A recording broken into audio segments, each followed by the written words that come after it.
திருப்பூர் மாவட்டம் பல்லடம் அருகே புதிதாக அமையவுள்ள டைப்பர் தொழிற்சாலைக்கு பொதுமக்கள் எதிர்ப்பு தெரிவித்து வருகின்றனர். இது தொடர்பான கள விவரங்களுடன் இணைகிறார் எமது செய்தியாளர் பிரதீஸ்வரன். வணக்கம். என்ன காரணத்திற்காக இந்த டைப்பர் தொழிற்சாலைக்கு மக்கள் எதிர்ப்பு தெரிவிக்கிறாங்க? அவங்க தரப்பிலிருந்து என்னென்ன கோரிக்கைகள் முன்வைக்கிறாங்க? விரிவாக பதிவு பண்ணுங்க. திருப்பூர் மாவட்டம் பல்லடம் அருகே இருக்கக்கூடிய வாவிப்பாளையம் என்ற கிராமத்தில் வேலாத்தாள் இண்டஸ்ட்ரீஸ் என்ற தனியார் டயாப்பர் தயாரிக்கும் நிறுவனம் இங்கு அமைய உள்ளது. இந்த நிறுவனம் அமைப்பதற்கு எதிர்ப்பு தெரிவித்து கடந்த 3 ஆண்டுகளாக இப்பகுதி கிராம மக்கள் தொடர்ந்து போராட்டத்தில் ஈடுபட்டு வருகின்றனர். இந்நிலையில் வேலாத்தாள் இண்டஸ்ட்ரீஸ் சார்பில் தற்பொழுது கட்டிடப் பணிகள் நடைபெற்று வருகிறது. இந்த கட்டிடப் பணிகள் நடைபெறுவதற்கு எதிர்ப்பு தெரிவித்து கிட்டத்தட்ட 2023, 2024 ஆகிய வருடங்களில் நடைபெற்ற கிராம சபை கூட்டங்களில் 6க்கும் மேற்பட்ட தீர்மானங்கள் கிராம மக்களால் நிறைவேற்றப்பட்டுள்ளது. ஆனால் அதையும் மீறி தற்பொழுது பொங்கலூர் வட்டார வளர்ச்சி அலுவலராக இருந்த ஜோதி என்பவர் இதற்கு கட்டிட அனுமதி வழங்கியுள்ளார். இந்நிலையில தொடர்ந்து என்னங்க இனி வீட்டு வேலையில கொஞ்சம் அதிக ஒத்தாசையா இருக்கணும். வேலை கிடைச்சிட்டா? வேலையா? நான் பாஸ் ஆகணும்னு நினைக்கிறேன். எப்படி? பாஸ் வாலா பி தி பாஸ். வேலாத்தாள் இண்டஸ்ட்ரீஸுடைய கட்டுமான பணிகள் தற்போது நடைபெற்று வருகிறது. இந்த கட்டுமான பணிகளை நிறுத்த வேண்டும் எனவும் அதற்கு கொடுத்த அனுமதியை ரத்து செய்ய வேண்டும் என மாவட்ட நிர்வாகத்தை வலியுறுத்தி நாளை முதல் இப்பகுதி மக்கள் 1000க்கும் மேற்பட்டோர், அனைத்து கட்சியினரும், விவசாய சங்கங்கள், பொதுமக்கள் இணைந்து இந்த பகுதியில் நாளை முதல் தொடர் காத்திருப்பு போராட்டத்தில் ஈடுபட உள்ளனர். அதற்கான ஏற்பாடுகள் தற்பொழுது நடைபெற்று வருகிறது.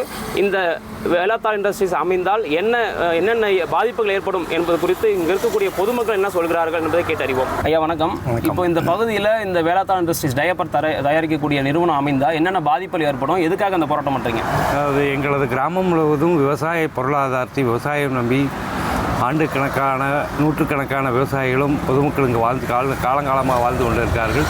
இங்கே இப்படி ரசாயனம் மிகுந்த கெடுதலை ஏற்படுத்தக்கூடிய ரசாயன தொழிற்சாலை அமைந்தால் எங்கள் மண்வளம் விவசாயம் முற்றிலும் பாதிக்கும் என்ற அடிப்படையில் கடந்த 2 ஆண்டுகளாக இந்த தனியார் தொழிற்சாலை ரசாயன தொழிற்சாலை அமைக்கக்கூடாது என்று நாங்கள் பொதுமக்கள் போராடி வருகிறோம்.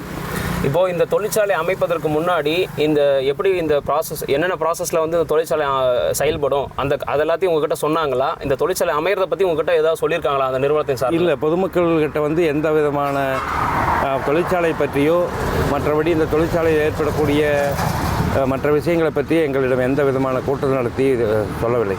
இப்போ நாளைக்கு நடைபெறக்கூடிய இந்த தொடர் காத்திருப்பு போராட்டம் அப்படின்றது எத்தனை நாளைக்கு நடத்ததா இருக்கீங்க? யார் யார் கலந்துக்க போகிறாங்க? என்னென்ன கோரிக்கைகள் வச்சு இந்த போராட்டம் நடத்துறீங்க? இல்லை, இந்த போராட்டமானது கடந்த 2 ஆண்டுகளாக நாங்கள் நடந்த போராட்டத்தின் அடுத்த தொடர் இருக்கிறானுங்க. இது மாவட்ட நிர்வாகம் நீதிமன்றம் வழங்கிய உத்தரவில் ஊராட்சி சட்ட விதிகளை கவனத்தில் எடுத்துக்கொள்ளாமல் கொடுத்த அறிக்கையின் பேரில் ஊராட்சி வட்டார வளர்ச்சி அலுவலரால் இந்த கட்டிட ஆலை அனுமதி வழங்கப்பட்டிருக்கிறது. இதை மீண்டும் அந்த அனுமதியை ரத்து செய்ய கோரியும் கட்டிடப் பணியை நிறுத்த கோரியும் நாளை முதல் தொடர் காத்திருப்பு போராட்டம். எங்கள் கிராமத்தை 10க்கும் மேற்பட்ட ஊர் பொதுமக்கள், மேலும் விவசாய அமைப்புகள், அரசியல் சார்ந்த கட்சி சார்ந்த அனைத்து நிர்வாகிகளையும் இங்கே இந்த தொடர் காத்திருப்பு போராட்டத்துக்கு ஆதரவு தருவார்கள். நாங்கள் எங்களுடைய கோரிக்கை நிறைவேற்றும் வரை மாவட்ட நிர்வாகம் கவனத்தில் எடுத்துக்கொண்டு இந்த ஊராட்சி தனி அலுவலரால் வழங்கப்பட்ட கட்டிட அனுமதி நிரந்தரமாக ரத்து செய்யப்பட வேண்டும். கட்டிடப் பணிகளை நிறுத்த வேண்டும். இந்த தொழிற்சாலையை வேறு இடத்திற்கு தொழிற்சாலைக்கு தனியாக அமைக்கக்கூடிய அரசாங்கம் ஒதுக்கப்பட்ட பகுதிகளில் கொண்டு அந்த தொழிற்சாலை அமைக்க ஆவணம் செய்ய வேண்டும் என்பதை குறித்து தொடர் காத்திருப்பு போராட்டம். இப்பகுதியுடைய மண்ணையும் மக்களின் வாழ்வியலும் காப்பாற்ற வேண்டும் என்ற வகையில் திருப்பூர் மாவட்ட ஆட்சியர் இந்த கட்டிட அனுமதியை உடனடியாக ரத்து செய்ய வேண்டும் என்பதை கோரிக்கையாக வைத்து நாளை முதல் இந்த தொடர் காத்திருப்பு போராட்டம் நடைபெற உள்ளது. நன்றி பிரதீஸ்வரன், உங்களுடைய விரிவான தகவல்களுக்கு.